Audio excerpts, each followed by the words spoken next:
এবার আসছে আবহাওয়ার খবরে। বাইরে তাপমাত্রা এত বেড়েছে যে গরম বাতাস বইছে, তাই আজ থেকে আবহাওয়ার নাম চেঞ্জ করে আবো গরম হাওয়া রাখা হয়েছে, জানিয়েছে আলিপুর আবো গরম হাওয়া দপ্তর।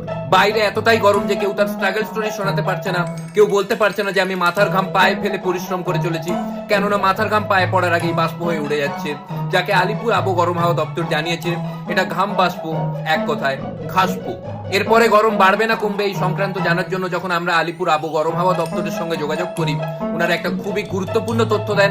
ওনারা বলেন যদি তাপমাত্রা বেড়ে যায় তাহলে গরম বাড়বে, তাপমাত্রা কমে গেলে গরম কমবে। এবারে গরমে কাহিল হয়ে অল বেঙ্গল ফাঁকিবাজ স্টুডেন্ট অ্যাসোসিয়েশনের পক্ষ থেকে দাবি জানানো হয়েছে যে গরমের ছুটি কিছুদিন বাড়িয়ে দেওয়া হোক, মিনিমাম 1.5 থেকে 2 বছর।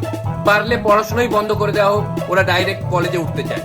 এর পেছনে ওরা যুক্তি দিয়েছে যে ছাত্রছাত্রীরা এত পড়াশোনা করে কি করবে যখন গরমই এত পড়ছে। এই গরমেই এক মর্মান্তিক ঘটনার খবর পাওয়া যাচ্ছে। অজ্ঞাত পরিচয় ব্যক্তি গরম সহ্য করতে না পেরে উনি পুকুরে যান স্নান করতে, তারপরে স্নান করতে করতে টায়ার্ড হয়ে পুকুরেই ঘুমিয়ে পড়েন। ঘুম থেকে উঠতে উনি ভুলে যান এবং জলের তলায় তলিয়ে যান। এটা ছাড়াও আরো একটি মর্মান্তিক ঘটনার খবর পাওয়া যায়। এক ব্যক্তি এই গরমে মানসিক ভারসাম্য হারিয়ে ফ্যান না চালিয়ে ফ্যানের নিচে নিজেই ঘুরতে থাকেন এবং ঘুরতে ঘুরতেই উনি দুনিয়া ছেড়ে চলে যান। সবংয়ের গুন্ডুতের গুরুপদ গুছাইত এত জল তেষ্টায় ভোগেন, উনি জল খেতে খেতে গ্লাস খেয়ে ফেলেন এবং গ্লাস গলায় আটকে উনি মারা যান। পুরো পরিবারের মধ্যে একটা শোকের ছায়া, কেননা গ্লাস নতুন ছিল। এত গরমের মধ্যে নিজের শরীরকে সুস্থ রাখুন, নিজের শরীরের যত্ন নিন।